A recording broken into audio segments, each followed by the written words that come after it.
Good afternoon and welcome to this CRCF webinar. My name is Nancy Verona. I'm Vice President of Research Investment at CIT. I am pleased to have this opportunity today to introduce the Commonwealth Research Commercialization Fund, or CRCF. Today's presentation will focus on the program, our FY2017 solicitation, and the letter of intent, or LOI process. At the end of the session, I'll open up the conversation for Q&A. Before we get started, I'd like to address a couple of housekeeping issues. First of all, participants have been placed on mute to avoid background noise or feedback. Also, questions may be submitted at any time during or following the presentation by expanding your webinar control panel and typing your question into the questions feature.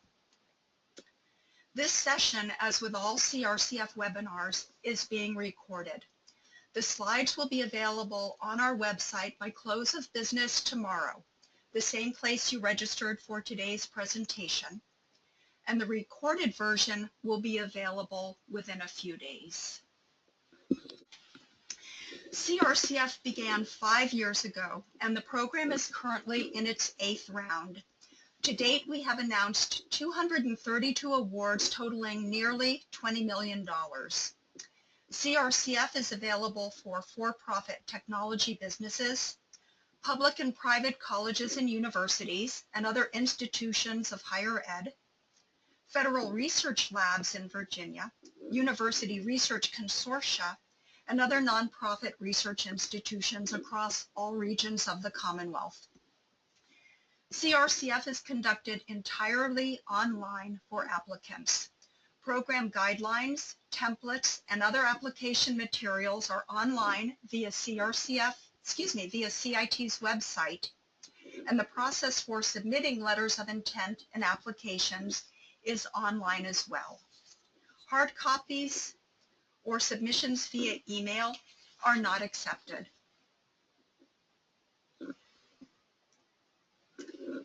In FY17, $2.8 million has been appropriated to CRCF. We will have a single solicitation. This is again a limited submission round, and institutional submission caps exist for all 5 programs.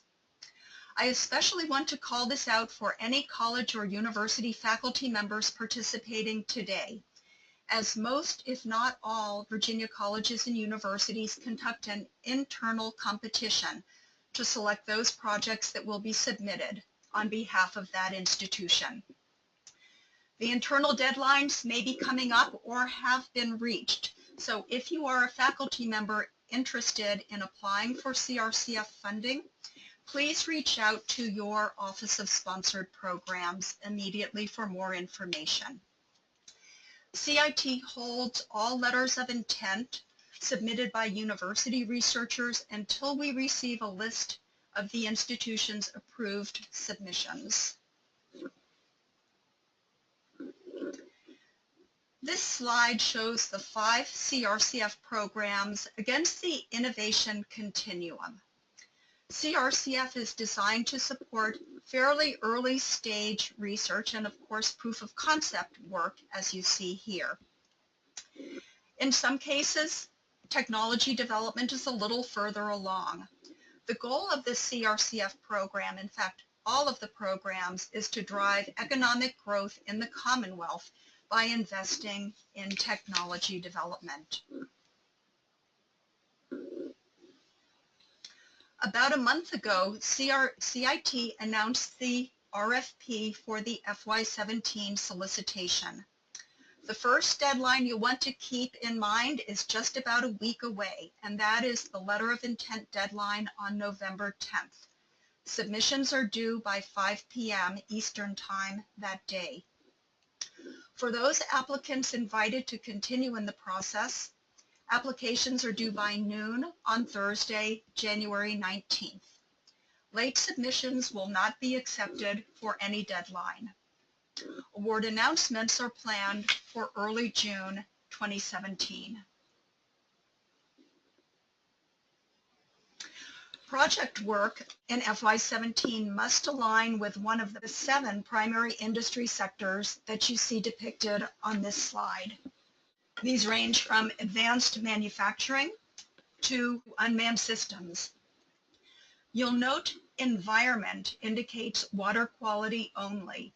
This is the only sector for which project work is required in a specific subsector.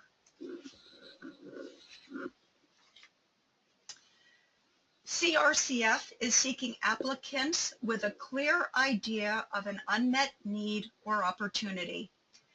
The technology should exhibit strong potential to benefit Virginia economically. Applicants need to have thought through and have a realistic picture of the CRCF project and a commercialization strategy. For instance, when will commercialization occur? How long down the road? And what financial and other resources will it take to get there? Choose projects for which CRCF funding will be meaningful to advance the technology to the point where it will be attractive for larger scale public and/or private funding. Applicants should also decide whether the timing is right. Are resources identified and available, such as team members and partners? Is an IP strategy thought through?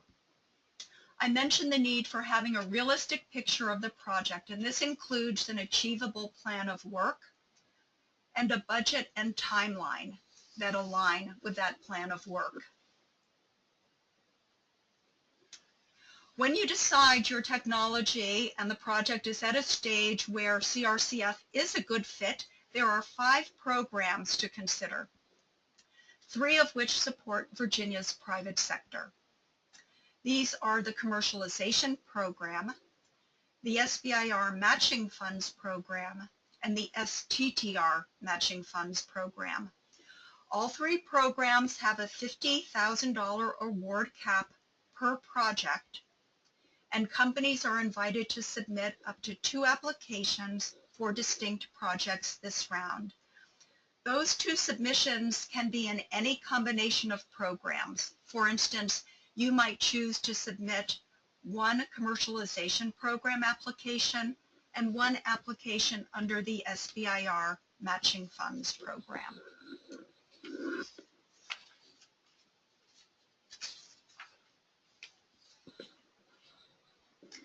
The commercialization program helps for-profit technology companies commercialize proof-of-concept technologies or technologies at the proof-of-concept phase, and these technologies should have a reasonable probability of enhancing Virginia's national and global competitiveness.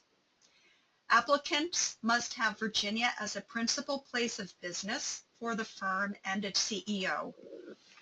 They may have received up to or had $3 million in sales revenue over the last 5 years and up to $2 million in private investment other than monies from friends, family, and founders. If a company has received federal funding, they may have received no more than 10 SBIR or STTR awards. The SBIR and STTR matching programs support Virginia companies that have received federal funding through those federal programs. CRCF awards may advance the federal technology that is being supported, or it can fill the gap between phase submissions. Applicants must be Virginia-based technology companies with at least 51% of the employees in Virginia and 51% of the property in Virginia. In addition, the applicant must employ fewer than 12 full-time employees. Additional eligibility criteria exists, including caps on the number of Phase 1 and Phase 2 awards a company may have received. So I encourage you to consult the program guidelines for specific information. Lastly, I had mentioned that a company must have recently received an SBIR or STTR award. In fact, A company may have submitted an application, and the firm may be awaiting an award decision by the federal agency and still be eligible to apply for CRCF monies. If a CRCF award is recommended, the actual disbursement of funds will be contingent upon the federal award also being made.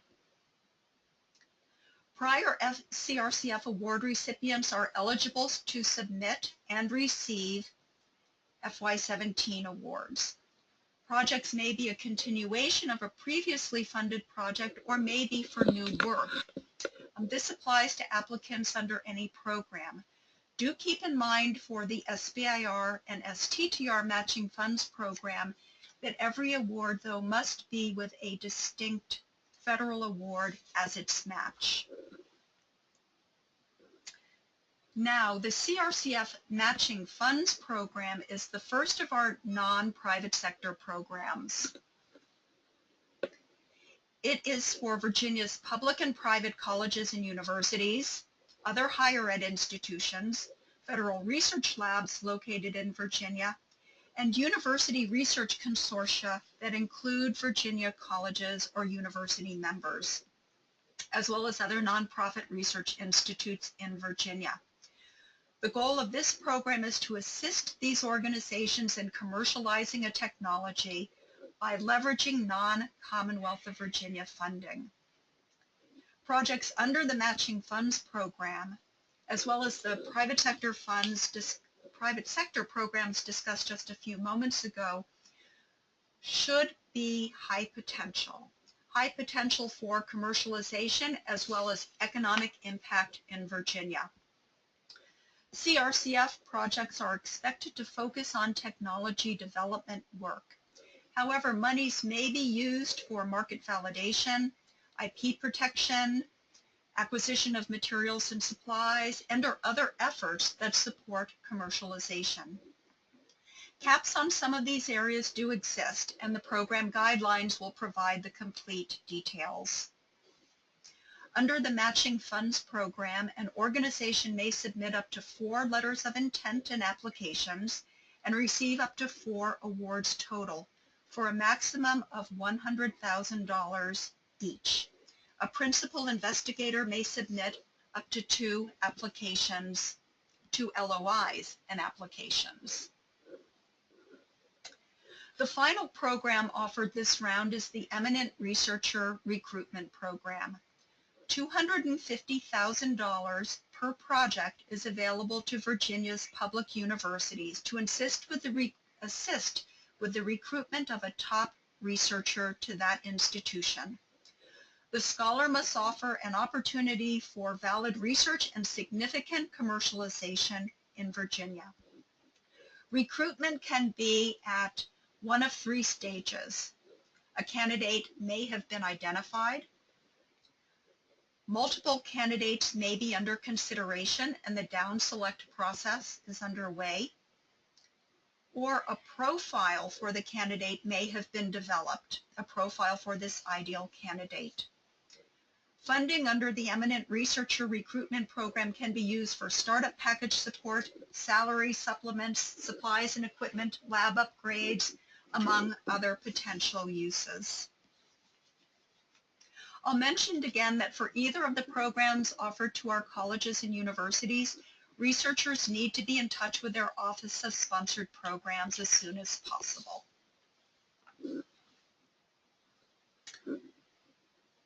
All 5 CRCF programs have a matching funds component.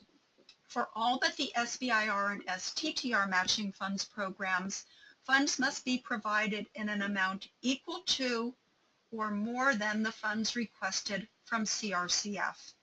These funds must be active and available during the proposed CRCF period of performance.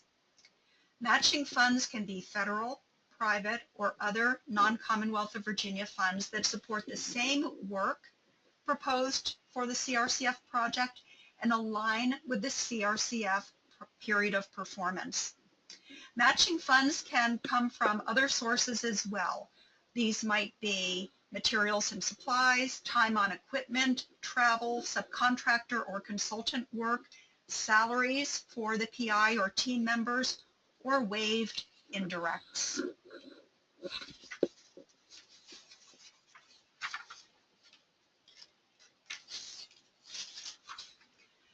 Federal, private, or other monies demonstrate validation and the desirability of the technology. So even if the funds are not eligible as a match, for instance, if the period of performance has concluded, mentioning this funding in your proposal is important.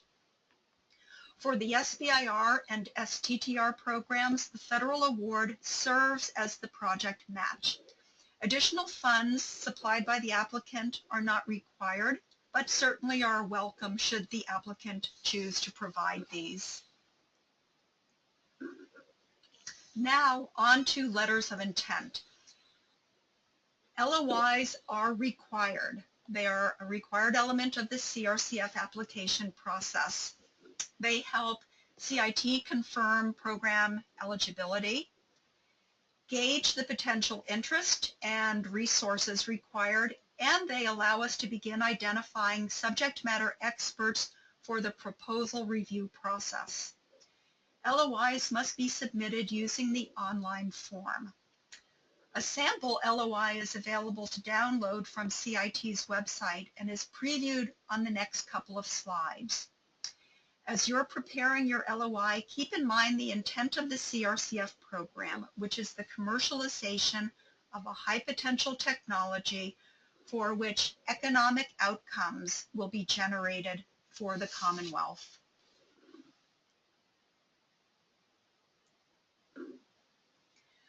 When starting a letter of intent, applicants will be asked to select the CRCF program type for which the project is intended. And you will find this entry from the CIT CRCF program page.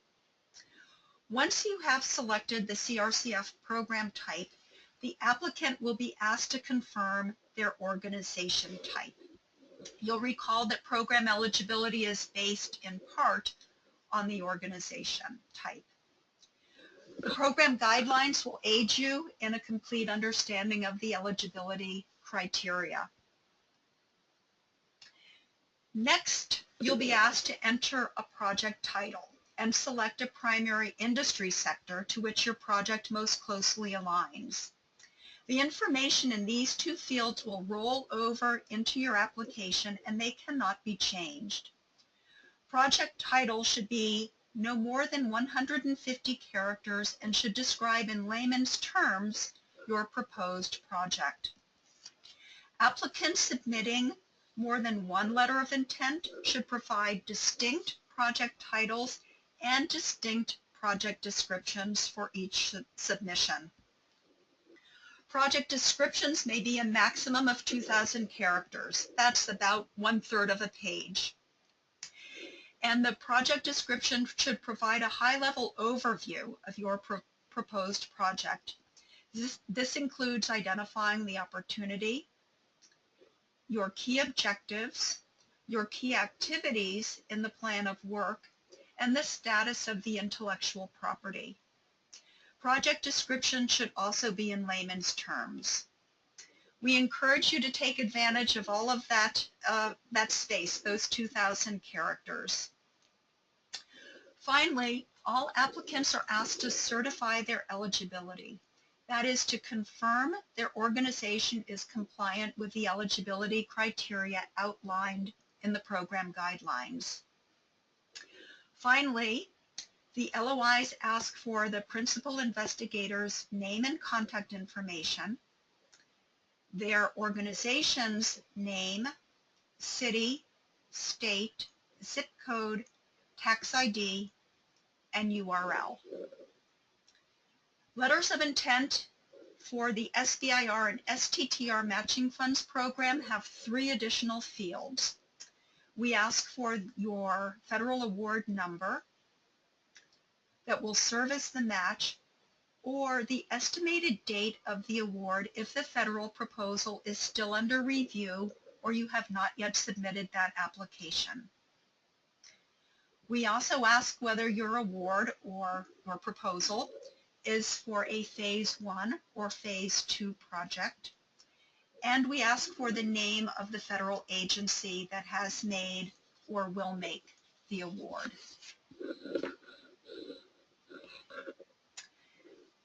This is a sample letter of intent.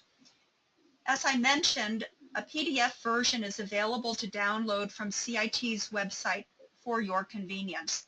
The sample is meant to give an example of the fields in the online form. It's actually not what you will see, in that you will not see a PDF and you will not use this to submit your LOI. The LOIs must be submitted through the online form. And once again, hard copies or forms submitted by email, as with the applications, are not accepted. Once you complete all applicable fields on the online form, click Submit. A confirmation will appear on your screen and an automatically generated email will be sent to you confirming receipt by CIT. It may take a little while for the online system to release that email. It may not be instantaneous. However, if you do not receive the notification within several hours, contact the CRCF team at crcf@cit.org. You do not have to submit an LOI that you have started. On the final review screen, next to the option to submit, you will also see an option to save only. You can click this button to save the letter of intent and come back and finish working on it at a later time. LOIs must be submitted by that November 10th deadline, though, to be considered. Once an LOI is received, CIT will review and respond within 5 business days. If the LOI meets the program requirements, the applicant will receive an email with next step instructions. Each project invited to continue also will be assigned a unique reference number that CIT will use moving forward to identify your project. This number will be pre-populated into your application and must be used in the file naming convention for your application materials for those that you upload. CIT reference numbers are an internal identification tool for us. They identify the program that you have submitted your proposal under, and they tell us the industry sector. In some cases, upon review of your letter of intent, the CRCF team may have questions or require clarification of the work to be conducted before we can actually approve the project. If this happens, the applicant will receive 2 emails. The first will be from CIT with the information being requested, and the second, which will be automatically generated, will include the instructions to revise and resubmit the letter of intent. Complete information on the FY17 solicitation is available via the URL on your screen. Here you'll find the sample LOI for download, a sample budget, FAQs, links to register for more or view recorded webinars offered this round. You'll notice in December and January that we'll offer 2 sessions each of the application process and completing the budget webinars. I certainly invite you to participate in one of each of those sessions. From the CIT URL, you will also see links to program pages where you can download guidelines, proposal and budget templates, and sample applications. If at any time throughout the solicitation you have questions, the CRCF team is available at the email address crcf@cit.org. This is also the email account to use to send a note should you wish to be included on the CRCF listserv for future announcements. So what's next? First, as I mentioned, If you are faculty from a Virginia college or university and you intend to submit to CRCF on behalf of that institution, go talk to your Office of Sponsored Programs now. For everyone, the letter of intent deadline is coming up. Mark your calendars for November 10th at 5 p.m. to get your LOIs in. Finally, check out the many resources available to you and through the CRCF application process. With that, this concludes the prepared portion of the webinar. I'd now like to invite any questions you may have. And as I mentioned, questions may be submitted by expanding the webinar control panel and using the questions function. I'll address questions in the order they come in or have come in as best as possible for the benefit of all participants. And if a question requires more information, I'll follow up with that individual separately at the conclusion of the session. If, however, you also are interested in that particular question that was not fully answered, please send an email or indicate that in the question box, and I'll make sure we follow up with you as well. Now, we do have a few questions. The first question is, in previous solicitations, there were requirements in terms of the age of the company, i.e. when the company was founded. Is this still the case? That is no longer the case. The age of the company is no longer a criteria. The next question, and thank you for the compliment of the webinar, what are the permissible budget items for the matching funds program? The matching funds program, as with the other programs, has a budget template, and all of the budget categories that you see listed will be pertinent. So for instance, you will see labor, which will be salaries, say for the PI or for members of the team, fringe benefits for the salary. The other categories include materials and supplies, other direct costs, which miscellaneous, travel, subcontractors and consultants. I will mention travel. The travel needs to be directly pertinent to the success of the project, really critical to the success of the project. So please consider that when you're thinking about travel funds or requesting CRCF monies for travel. It may be that you choose to use those as a match, or you do not include the travel with the project.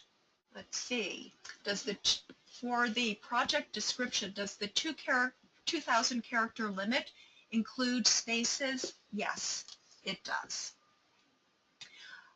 I do hope that you'll find that sufficient. We have seen very good, complete project descriptions that I think meet your needs and certainly ours in providing a good overview of what you intend to do, what the opportunity is, what your plan of work is, and then some of those other criteria that are requested for the project overview. The next question is, for a resubmitted letter of intent, do I need to indicate this is a resubmission or just submit it as a new letter of intent? This is for an application that was made in the 2016 round but not funded. In the letter of intent, you do not need to indicate whether it is a resubmission, but we do ask for that in the proposal. If you wish to mention it in the project overview, feel free to do that, including perhaps a sentence or two on progress that you have made, if in fact you have advanced that technology over the last year. The next question is, I see that you have a template in the website as a PDF. Do you have a Word version of it? Is this the template sample we need to submit, or you want to see all the required info parts outlined in the sample? I believe this question is about the template of the LOI. And yes, this is a sample just so that you see all of the elements that we're requesting for the letter of intent. When you go online to submit it, it will look different because you'll have a couple of drop-down menus, but sequentially, and then in terms of the content, you will see the very same questions online that you see in that sample PDF. The next question is, does it matter if IP is pending or issued as it relates to any project? It does not. It is important to indicate the status of the intellectual property.